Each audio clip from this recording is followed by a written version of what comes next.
Okay, so this is a video of the progress I've made on the UMA characters and having their meshes synced over Photon so that both clients can see what the other character is wearing, their characteristics, body size, all that stuff that you can do with UMA.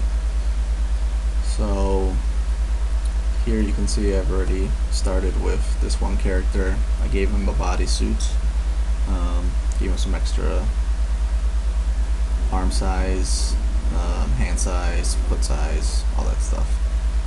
So I will get him in the game. So let's go ahead and start this guy.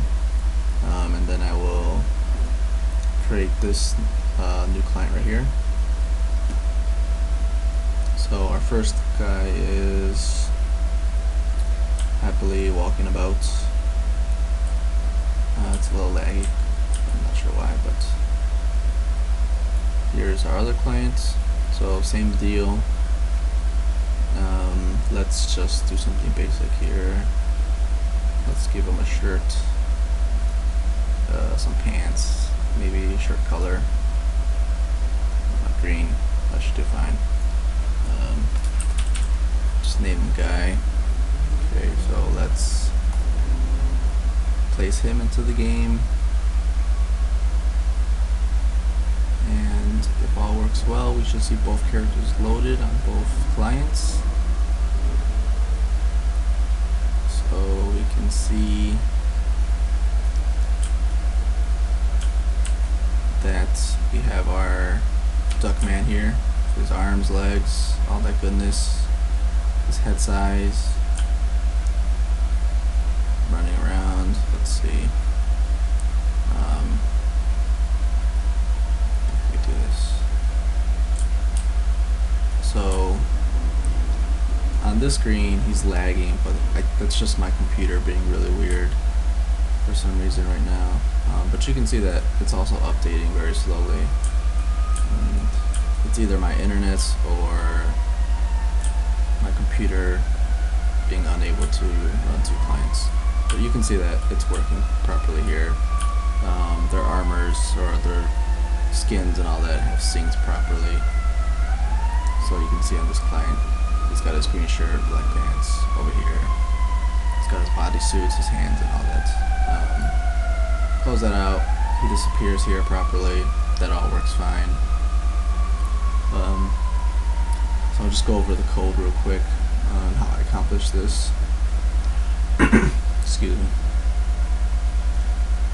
So in our UMA network manager, we have our player spawn, and that's just the UMA character.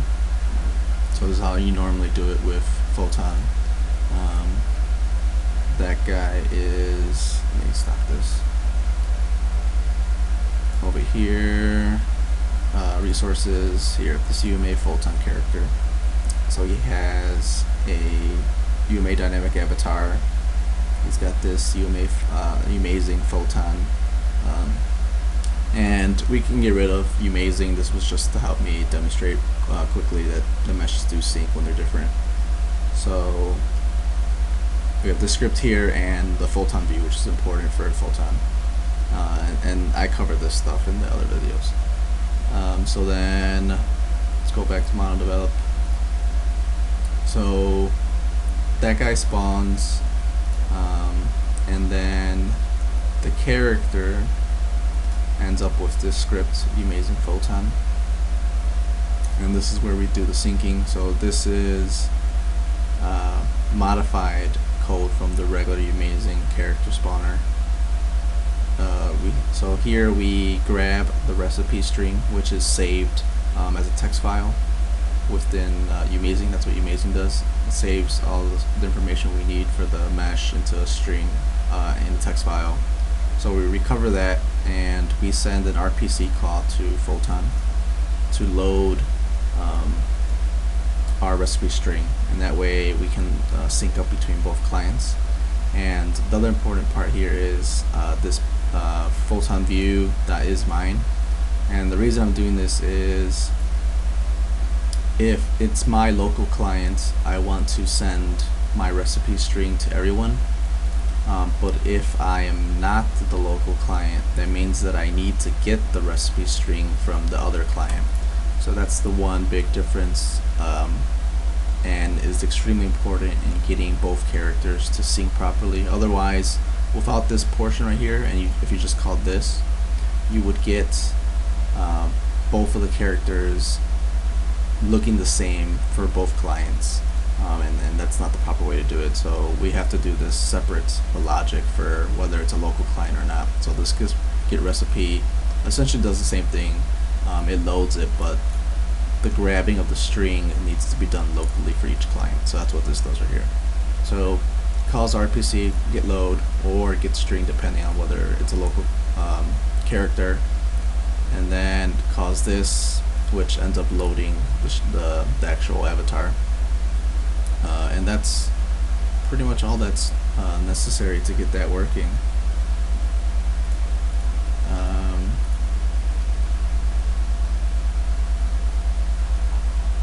Yeah, I think that covers everything.